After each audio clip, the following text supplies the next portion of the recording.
Hello friends, welcome to our channel தனா screen life. இன்றைக்கி நாம் ஒரு சூப்பரான ஒரு ரெசிபியோடு தாங்க வந்திருக்கோம். ரொம்பவே ரேரானது, அதிகபட்சம் யாருக்கும் அதிகம் தெரிஞ்சிருக்காது. அந்த மாதிரி ஒரு ரெசிபி தான். இதோட பேர் அமிர்த கலசம். வாங்க எப்படி செய்கிறதுன்னு பார்ப்போம். இன்றைக்கி நம்ம அமிர்த கலசம்ங்கிற ஒரு ரெசிபி நம்ம எப்படி செய்கிறதுன்னு பார்க்க போகிறோம். இது கருடாழ்வாருக்கு உகந்த ஒரு பிரசாதமாக நம்ம செய்யலாம். கருட ஜெயந்தி இந்த மாதிரி ஸ்பெஷலான விசேஷம் வர அன்னைக்கு இந்த பிரசாதத்தை நம்ம செஞ்சு நெய்வேத்தியமாக சாமிக்கு படைக்கலாம். வாங்க எப்படி செய்கிறதுன்னு பார்ப்போம்.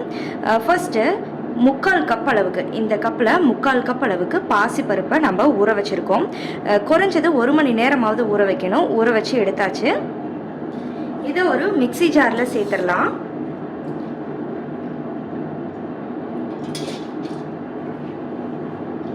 பாசிப்பருப்போட கொஞ்சம் கூட தண்ணி சேர்த்தக்கூடாது. தண்ணியை சுத்தமாக வடிச்சிட்டு மீதி இருக்க பாசிப்பருப்பை சேர்த்துடலாம். பாருங்கள், இதை மிக்சி ஜாரில் சேர்த்துட்டு நல்லா கொரகொரப்பாக அரைச்சி எடுத்துக்க போகிறோம். கொஞ்சம் கூட தண்ணி சேர்த்தக்கூடாது. கொரகொரப்பாக அரைச்சி எடுத்துகிட்டு வந்துடலாம். இந்த பதத்துக்கு அரைச்சிருக்கோம். ரொம்ப நைஸாக இருக்கக்கூடாது. தண்ணி சேர்த்தோம்னா ரொம்ப கொழக்கொழன்னு இருக்கும். இந்த ஸ்டேஜில் இருந்தால் தான் கரெக்டாக இருக்கும். நம்ம எந்த அளவுக்கு பாசிப்பருப்பு எடுத்தோமோ அதே அளவுக்கு வெல்லம் எடுத்துக்கோங்க. ஒரு வானல் வச்சு வெல்லத்தை போட்டுக்கலாம். இதில் 1/4 கப் அளவுக்கு தண்ணி சேர்த்துக்கலாம். வெல்லம் பாகுபதம்லாம் எதுவும் தேவையில்லை, நல்லா கரைஞ்சா மட்டும் போதும். இது எதுவும் மண் இல்லாத வெல்லம். ஒருவேளை உங்களோட வெல்லம்ல தூசு மண் இருக்கு அப்படின்னா நீங்க தனியா காய்ச்சிட்டு வடிகட்டி சேர்த்துக்கோங்க.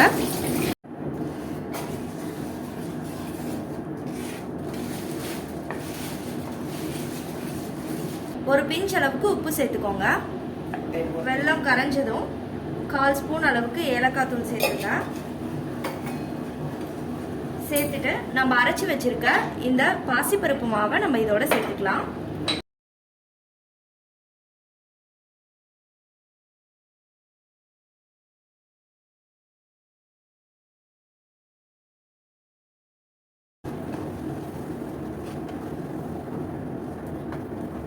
அடுப்பை மீடியம் ஃப்ளேமில் வச்சுக்கோங்க. பாசிப்பருப்புங்கிறதுனால கொஞ்சம் அடி பிடிக்கும். மீடியம் ஃப்ளேமில் வச்சு நல்லா கிளறி கொடுங்க. திக்காகணும். போட்ட உடனே நல்லா திக்காயிடும். நல்லா மிக்ஸ் பண்ணிவிட்டு நல்லா கெட்டி பதம் வர வரைக்கும் நம்ம கிளறி கொடுக்கணும்.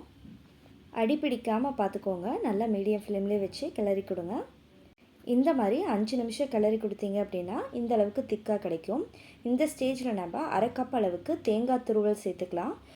தேங்காய் துருவல் சேர்த்துட்டு ஒரு 2 நிமிஷத்துக்கு நல்லா மிக்ஸ் பண்ணி விடுங்க.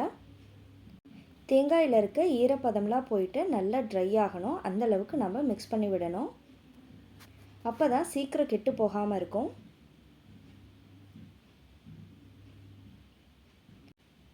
பாருங்கள், இப்போ நல்லா கிளறி விட்டாச்சு. ஓரளவுக்கு வெந்து இருக்கும். பாசிப்பருப்பு 3/4 பதம் வெந்திருக்கும்.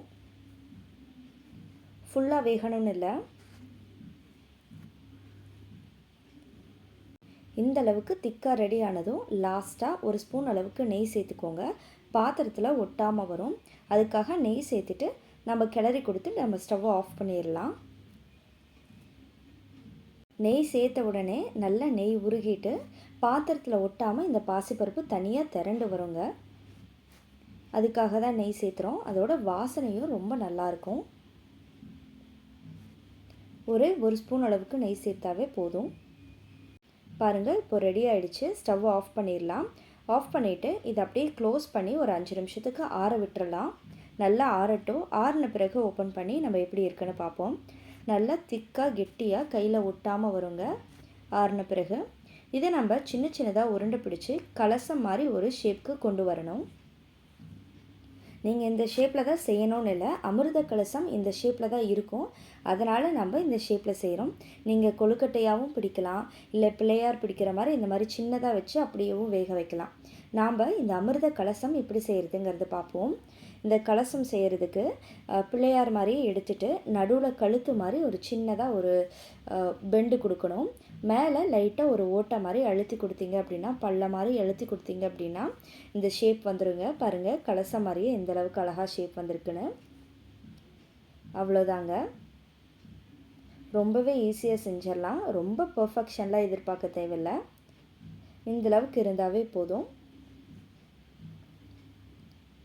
இதை நம்ம ஆவியில் வச்சு தான் வேக வைக்க போகிறோம். இதே போலவே மற்றதையும் நம்ம ரெடி பண்ணி எடுத்துக்கலாம். ஃபஸ்ட்டு பிள்ளையார் மாதிரி இந்த மாதிரி பிடிச்சிக்கணும்.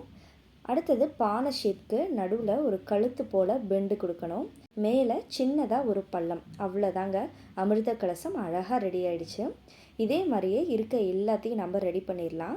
இது எல்லாத்தையும் ஒரு இட்லி பிளேட்டில் நெய் அல்லது எண்ணெய் தடவிட்டு நம்ம அதில் அடுக்கி வைக்க போகிறோம். அவ்வளோதான். இதே போலவே எல்லாத்தையும் ரெடி பண்ணிவிட்டு இட்லி பாத்திரத்தில் தண்ணி கொதித்த பிறகு நம்ம இந்த பிளேட்டை வைப்போம். வச்சுட்டு சரியாக ஒரு 10லேருந்து 15 நிமிஷம் 10 நிமிஷம் வச்சிங்கனாவே போதும். ஒரு 5 நிமிஷத்தில் பார்த்திங்கன்னா ரொம்ப சாஃப்டாக இருக்கும். 10 நிமிஷம் கழித்து நல்லா ஹார்டாக இருக்கும். சாப்பிடவும் நல்லாயிருக்கும். நீங்கள் அதுலேயே ஸ்டவ் ஆஃப் பண்ணிவிட்டு இட்லி பாத்திரத்துலேயே வைக்காமல் டக்குன்னு வேறு ஒரு பாத்திரத்துக்கு மாற்றிடுங்க. பாருங்கள் எவ்வளோ அழகாக வந்திருக்குன்னு. கருட ஜெயந்தி அன்னைக்கு ஸ்பெஷலாக செய்கிற இந்த அமிர்த கலசம் நீங்களும் உங்கள் வீட்டில் செஞ்சு பிரசாதமாக எல்லாருக்கும் கொடுங்க. எல்லோரும் விரும்பி சாப்பிடுவாங்க. கருடருக்கு என்ன பிரசாதம் செய்யணும் அப்படிங்கிறது நிறைய பேருக்கு தெரியாது. இந்த பிரசாதத்தை நீங்களும் செஞ்சு பாருங்கள். இந்த புரட்டாசி மாதத்தில் பெருமாளுக்கு மட்டும் இல்லை, கருடருக்கு நம்ம செஞ்சு வழிபடலாம். தேங்க்யூ ஃபார் வாட்சிங் அவர் வீடியோ.